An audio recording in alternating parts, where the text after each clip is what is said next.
नमस्कार दोस्तों, कैसे हो? उम्मीद करता हूं आप लोग बहुत अच्छे होंगे और मैं परमात्मा से यही दुआ करता हूं कि आप लोग सदैव खुश रहें।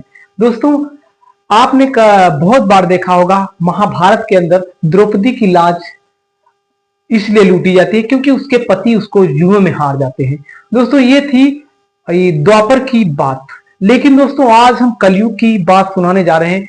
एक कहानी जो कि वास्तव में बिल्कुल द्रौपदी से मिलती जुलती हुई कहानी है। यानी कि द्रौपदी को 5 पांडवों ने हार दिया था जुए में। लेकिन दोस्तों, आज भी जो जुआ खेलता है उसकी परिस्थिति ऐसी ही है। दोस्तों, आज एक कहानी हम जो सुनाएंगे जो अभी कलयुगी इंसान ने अपनी पत्नी को एक जुए में हार देता है। तो दोस्तों, ये कहानी बहुत ही अच्छी है और आपको सोचने पर मजबूर कर देगी कि क्या ऐसा पति भी हो सकता है जो अपनी पत्नी को जुए में हार सकता है। तो दोस्तों, ये कहानी है झांसी की। और इस कहानी में जाने से पहले अगर आप हमारे चैनल पर नए हैं तो चैनल को सब्सक्राइब कर ले और वीडियो को लाइक कर दे, जिससे और नोटिफिकेशन का बेल भी दबा दें, जिससे आने वाला हर एक वीडियो आपको मिलता रहे। दोस्तों, एक कहानी है झांसी की, जहां पर एक दशरथ नाम का युवक रहता था और उसकी पत्नी का नाम आरती था। दोनों ही बड़े सुख और शांति पूर्वक रहते थे। दोस्तों, अगर देखा जाए उनका सुख और शांति कुछ ही दिन तक चला। उसके बाद में दशरथ पहले जब नई उसकी शादी हुई थी तो अपनी पत्नी से छुपाने के लिए छुप छुप करके खुराफाते करता था। मतलब यानी कि जैसे जुआ खेलना या शराब पीना, तो अपनी पत्नी से छुप के पिया खाया करता था। लेकिन दोस्तों, धीरे धीरे उसको पत्नी से अपनी शर्म जो है ना, कहते नहीं है, दूर होने लगी और वो घर में भी पीना शुरू करने लगा। अब यहाँ की धीरे धीरे उसके 2 बच्चे हुए। अब बच्चे जब हो गए, लगभग उसकी शादी के 6-7 साल हो गए थे। 6-7 साल के दौरान वो इतना पीना शुरू कर देता है दोस्तों कि मतलब जो भी घर में होता था अपनी पत्नी की पायल को भी बेच के पी लेता है।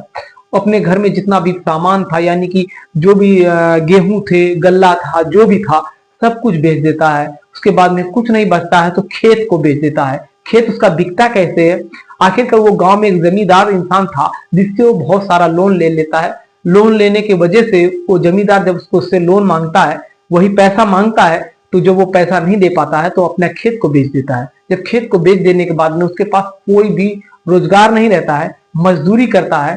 जितना भी मजदूरी करता है वो उसे पी लेता है। लेकिन दोस्तों, एक दिन ऐसा हुआ, एक उसके रिश्तेदार थे, वो इसकी स्थिति देखते हैं तो उनको बड़ा कष्ट होता है। तो उसकी पत्नी से बोलते हैं, क्यों ना ही तुम लोग दोनों बाहर चलो और वहां पर दिल्ली में रहकर काम करो, जिससे आप लोगों का भरण पोषण भी अच्छा होगा और आपकी किस्मत भी बदल जाएगी। क्योंकि वहां पर दशरथ तो काम करेगा ही करेगा, उसके साथ आप भी काम करोगी, जिससे आपके बच्चों का अच्छा परवरिश हो जाएगी। दोस्तों, ये सोचकर आरती और दशरथ दोनों दिल्ली जाने के लिए तैयार हो जाते हैं। यहाँ दशरथ के पास दोस्तों इतना खुराफाती दशरथ था कि उसके पास एक भी पैसा किराए के लिए नहीं होता है, बल्कि उसके रिश्तेदार उसको किराया देते हैं। दोस्तों, रिश्तेदार उसको किराए से दिल्ली ले जाते हैं। दिल्ली में जब काम नहीं मिलता है तो वहीं पर गुड़गांव होता है। गुड़गांव में सेक्टर 48 में वो लोग काम करते हैं। दोस्तों, काम करने के दौरान अब दशरथ लगभग 2-3 महीने तो बहुत अच्छा काम करता है, जितना भी सैलरी मिलती है अपनी पत्नी को लाके देता है। लेकिन जैसे ही 3 महीने गुजरते हैं वो रहन सहन में ढल जाता है। फिर वहां के जितने शराबी हो लोग होते हैं उनसे उसकी दोस्ती हो जाती है। आखिरकार फिर वही उसका सिस्टम शुरू हो जाता है। जैसा वो गांव में कर रहा था वैसा फिर बाहर भी वो हरकत करने शुरू कर देता है। जितने भी शराबी थे उनके साथ बैठता है, पीता है, खाता है। आखिरकार पी करके वो घर भी आना शुरू कर देता है रूम में, और बहुत आता है। फिर उसके साथ में कई साथियों को भी साथ में लेके आता है।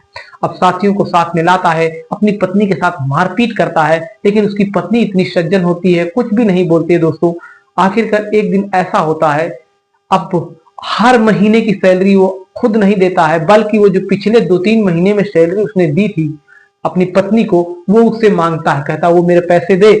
उसकी पत्नी कहती है मैंने बच्चों को खर्च कर दिए, मैं कहां से लाऊं।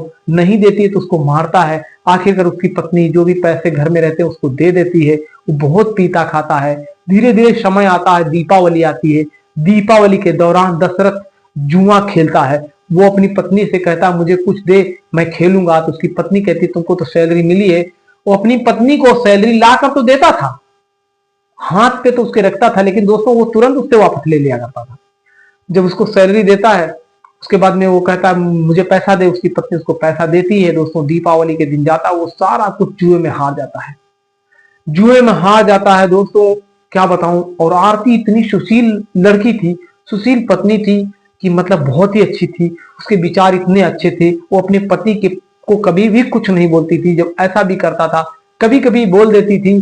जब वो बोलती थी तो दशरथ उसको पीटता था, तो वो कुछ भी नहीं कह पाती थी। एक दिन ऐसा हुआ दोस्तों, दिवाली का दूसरा दिन था, जिस दिन गोवर्धन पूजा होती है। वो इतना खेलता है जुआ कि जुए में जितना भी घर का सामान होता है सब बेच देता है। उसकी पत्नी हाथ जोड़ती है, कहती गैस चूल्हा तो छोड़ दो, बच्चों को खाना खाना कैसे बना के खिलाऊंगी, लेकिन वो नहीं मानता है, गैस चूल्हे को भी बेच देता है। आखिरकार उसकी पत्नी रोती गिड़गिड़ाती सब कुछ करती है, लेकिन वो नहीं मानता है। दोस्तों वो ऐसा आता है कि उसकी अपनी पत्नी को भी जुए में हार देता है। उसकी पत्नी को मकान मालिक का एक लड़का जुए में जीत लेता है और उसको उठा कर ले जाता है, यानी कि साथ में लेके जाता है और कहता है तुम हमारे घर में तब तक काम करोगी जब तक मेरे पैसे अदा नहीं हो जाते हैं। दोस्तों उसकी पत्नी बहुत ही सीधी थी, वो जाती है मकान मालिक के घर के अंदर, रोते रोते पोंछा लगाने लगती है और बहुत अपने भाग्य को कोसती है, परमात्मा तूने मेरे भाग्य में ऐसा क्या लिखा था, बहुत रोती है। आखिरकार ये बात उसके रिश्तेदारों को पता लगती है, जो कि कापासेड़ा बॉर्डर पे रहते थे। वो वहां से रिक्शा किराए में करते हैं और वहां पर आते हैं, देखते हैं। फिर वहां वो पुलिस स्टेशन में जाते हैं, सारी बात बताते हैं। पुलिस स्टेशन में जाकर पुलिस वहां पर आती है और आने के बाद में उस मकान मालिक से उस लड़की को छुड़ाती है, यानी कि आरती को छुड़ाती है। आरती बस पकड़ती है, उसके रिश्तेदार उसको घर लेके आते हैं, अपने माँ बाप के घर में उसको छोड़ देते हैं। छोड़ने के बाद वो बेचारी मन ही मन कहती है, सब रिश्तेदारों को बोलती है कि हमारे पति के बारे में कुछ मत बताना मेरे माता पिता को, नहीं तो उनको चिंता होगी, टेंशन बढ़ जाएगी कि मेरी बच्ची कितना दुख उठा के आई है। दोस्तों वो अपनी बातों को सबको मना कर देती है कि तुम हमारे बारे में जो भी मेरी बीती है, आप मेरे पिता को माँ को मत बताना, क्योंकि उनके दिल को ठेस लगेगी।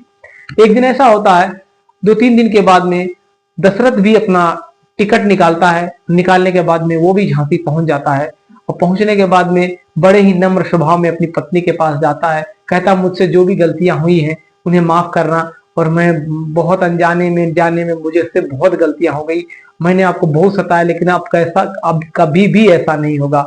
ऐसा कह करके बहुत सारा कुछ कहता है। उसकी पत्नी बहुत ही सीधी सादी थी, बहुत ही अच्छी, उसको अपने पति के ऊपर दया आ जाती है और वो अपने पति के साथ में फिर वापस उसके पति के घर में आ जाती है। जैसे ही वो अपने पति के घर वापस आती है, उसके पति की हरकतें फिर वैसे ही शुरू हो जाती है। दोस्तों इतनी वो परेशान हो चुकी थी अपनी जिंदगी से, इतनी ऊब चुकी थी। आखिरकार वो एक दिन ऐसा आता है कि वो अपनी आत्महत्या कर लेती है।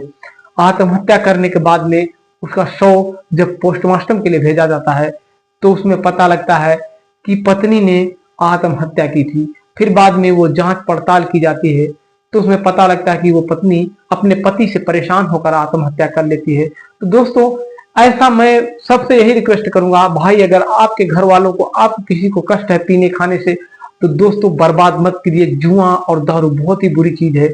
हमारा काम है आप लोगों को सजग करना। दोस्तों ये कहानी हमारी कैसी लगी आप कमेंट में हमें राय जरूर दीजिएगा।